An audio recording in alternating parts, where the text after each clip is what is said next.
السلام علیکم دوستو، دنیا بھر میں مسلمانوں کو دہشت گرد کے طور پر دیکھا جاتا تھا۔ وجہ یہ تھی کہ میڈیا میں مسلمانوں کے خلاف منفی پروپیگنڈا تھا۔ غیر مسلموں میں مسلمانوں کے خلاف نفرت کوٹ کوٹ کر بھری ہوئی تھی۔ ایسے میں ایک مسلمان ڈاکٹر کو خیال آیا کہ کیا واقعی مسلمان ایسے ہے جیسا کہ میڈیا میں ان کا چہرہ دکھایا جا رہا ہے؟ وہ صرف نام کا مسلمان تھا اور اسلام کے بارے میں وہ زیادہ نہیں جانتا تھا۔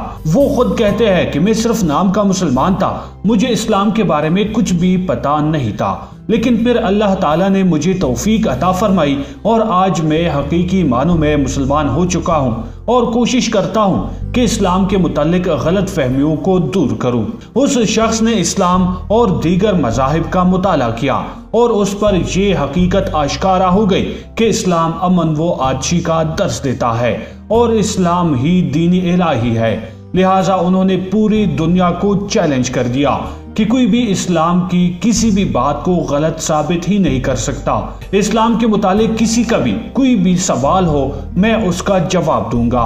اس شخص کا تعلق انڈیا سے ہے اور انڈیا سمیت پوری دنیا میں بڑے بڑے اجتماعات منعقد کیے جس میں ہر مذہب کے لوگوں نے شرکت کی اور طرح طرح کے سوالات پوچھے گئے، لیکن انہوں نے بڑی ہمت اور ذہانت سے ان کے تمام سوالات کے جوابات دیے۔ ان اجتماعات میں بے شمار لوگوں نے اسلام قبول کر لیا اور انڈیا میں بڑی تیزی کے ساتھ اسلام پھیلنے لگا۔ پھر کچھ تعصب پسند لوگوں نے ان کے خلاف پروپیگنڈا شروع کیا اور ان پر طرح طرح کے الزامات ہٹانا شروع کر دیے، یہاں تک کہ کچھ مولویوں کی طرف ان کو کافر قرار دیا گیا۔ ان لوگوں میں صرف غیر مسلم ہی نہیں تھے بلکہ مسلمان بھی شامل تھے۔ کسی نے ان پر کفر کا فتویٰ لگایا تو کسی نے ان کو دہشت گرد قرار دیا۔ یہ شخص کوئی اور نہیں بلکہ ڈاکٹر ذاکر نائک ہے۔ ڈاکٹر ذاکر نائک پیشے سے ایک ڈاکٹر ہے۔ انہوں نے ایک عرصے تک طبی خدمات سر انجام دیے، لیکن اللہ تعالیٰ کو ڈاکٹر ذاکر نائک سے کچھ اور ہی کام لینا منظور تھا۔ چنانچہ 1991 میں وہ دعوت و تبلیغ کے میدان میں آ گئے اور ممبئی میں اسلامک ریسرچ فاؤنڈیشن نامی ایک ادارہ قائم کیا۔ 2006 میں جب ڈاکٹر نائک سے پوچھا گیا کہ دعوت و تبلیغ کی طرف ان کا رجحان کیوں کر ہوا اور کس شخصیت سے متاثر ہو کر انہوں نے ایسا کیا، تو انہوں نے جواب دیا کہ وہ جنوبی افریقہ کے مشہور مبلغ اور تقابل ادیان کے ممتاز مناظر احمد دیدات سے متاثر ہے اور انہی سے ترغیب پا کر وہ اس میدان میں آئے ہیں۔ ڈاکٹر ذاکر نائک نے 1987 میں احمد دیدات سے ملاقات کی تھی اور انہی سے انہیں دعوتی میدان میں کام کرنے کی ترغیب ملی۔ چنانچہ اس کی 3 سال بعد ڈاکٹر نائک نے دعوتی میدان میں کام کرنا شروع کر دیا۔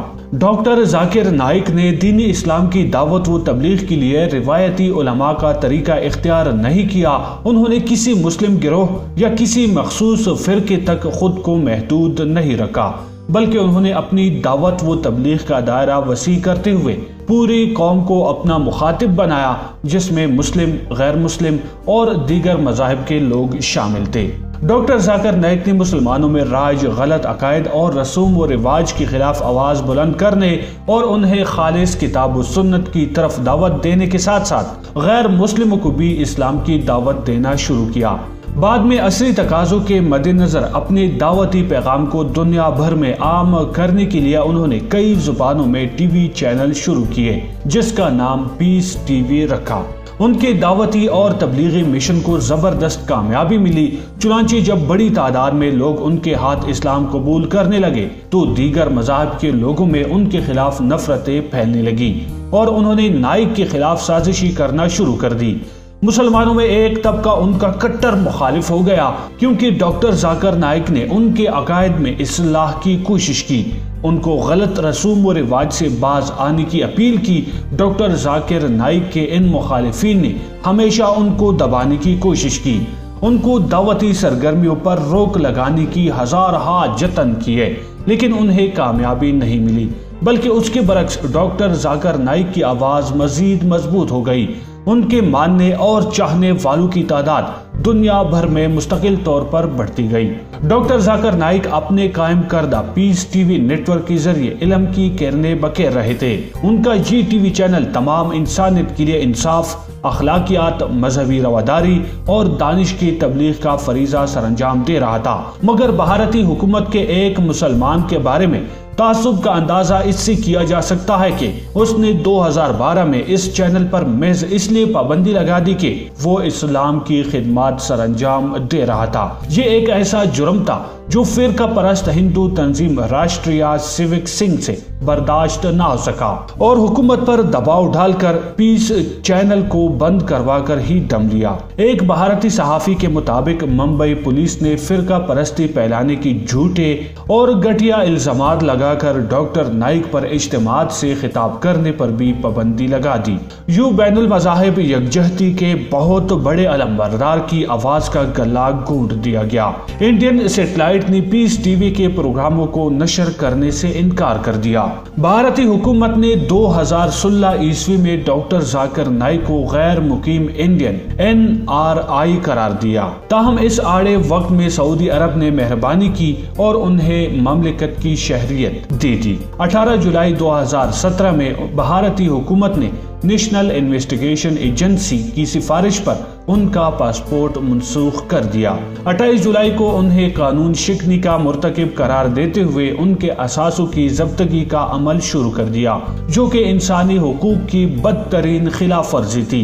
ڈاکٹر ذاکر نائک بعد میں ملیشیا چلے گئے، وہاں بھی انہیں شہریت دی گئی تھی، مگر نریندر مودی کی حکومت نے وہاں بھی ان کا پیچھا نہیں چھوڑا اور انڈین انفورسمنٹ ڈائریکٹوریٹ ملیشیا سے ان کی حوالگی کے لیے دباؤ ڈالا۔ تاہم وزیر اعظم مہاتیر محمد نے بھارت کو صاف صاف بتا دیا کہ کسی معقول وجہ کے بغیر انہیں ملک بدر نہیں کیا جا سکتا۔ در حقیقت ڈاکٹر نائک کا جرم یہ ہے کہ انہوں نے کوئی جرم نہیں کیا، کسی قانون شکنی کے مرتکب نہیں ہوئے۔ دوسری طرف انتہا پسند ہندو مذہبی تنظیم راشٹریہ سیوک سنگھ کو حکومتی سائے میں ہر قسم کی دہشت گردی کی کھلی چھوٹ حاصل ہے۔ ڈاکٹر ذاکر نائک کی مخالفت میں صرف غیر مسلم ہی نہیں بلکہ کئی مسلمان بھی ان کے خلاف ہو گئے۔ اسی وجہ سے جب بنگلہ دیش کے دارالحکومت ڈھاکہ میں دہشت گردی کا واقعہ رونما ہوا تو اس وقت بھی ڈاکٹر ذاکر نائک کو اس دہشت گردی کے واقعے سے جوڑنے لگا۔ میڈیا میں ان کے خلاف ایک ہنگامہ شروع کیا گیا، ان کو ایک ویلن کے طور پر پیش کیا جانے لگا۔ اس کے علاوہ کچھ مولویوں نے بھی ڈاکٹر ذاکر نائک کے خلاف فتوے جاری کیے، بلکہ بعض مولویوں نے تو ڈاکٹر ذاکر نائک کو کافر تک قرار دیا۔ لکھنؤ کے ایک مفتی نے اپنے فتوے میں یہاں تک کہہ دیا کہ ان کو مسلم فرقے سے خارج مانا جائے کیونکہ وہ مسلمان نہیں بلکہ کافر ہے۔ پتہ نہیں کہ یہ مولوی ایسا کیوں کرتے ہیں۔ حالانکہ جناب ڈاکٹر ذاکر نائک صاحب ایک عرصے سے اپنی تقریروں کے ذریعے اسلام کے متعلق غلط فہمیوں کا تسلی بخش جواب دیتے ہیں۔ پوری دنیا میں ان کی تقاریر سے خاص طور پر غیر مسلم حضرات اسلام کے متعلق ضروری جانکاری حاصل کرتے ہیں۔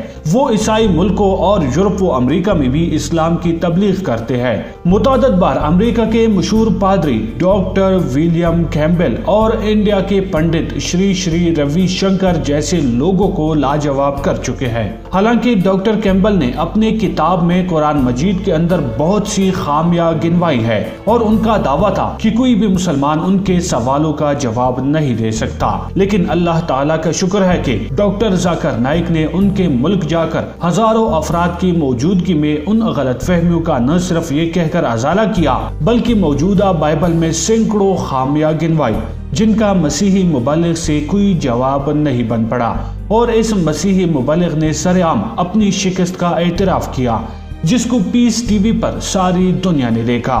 اس طرح کے لاتعداد پروگرامز ہیں جن میں بڑے مجمع میں بہت سے لوگوں نے اسلام قبول کر لیا ہے یا اسلام سے متعلق اپنی غلط فہمی کے دور ہونے کا اقرار کیا ہے۔ اب آخر میں آپ تمام دوستوں سے صرف ایک گزارش کرنا چاہوں گا کہ ڈاکٹر ذاکر نائک کے لیے کمنٹ میں ایک جملہ ضرور تحریر کیجئے۔ انشاءاللہ اگلی ویڈیو میں آپ کی خدمت میں پھر حاضر ہوں گے۔ تب تک کے لیے اپنا اور اپنے پیاروں کا بہت سارا خیال رکھیے گا۔ عبدالباسط کو اجازت دیجیے۔ اللہ نگہبان۔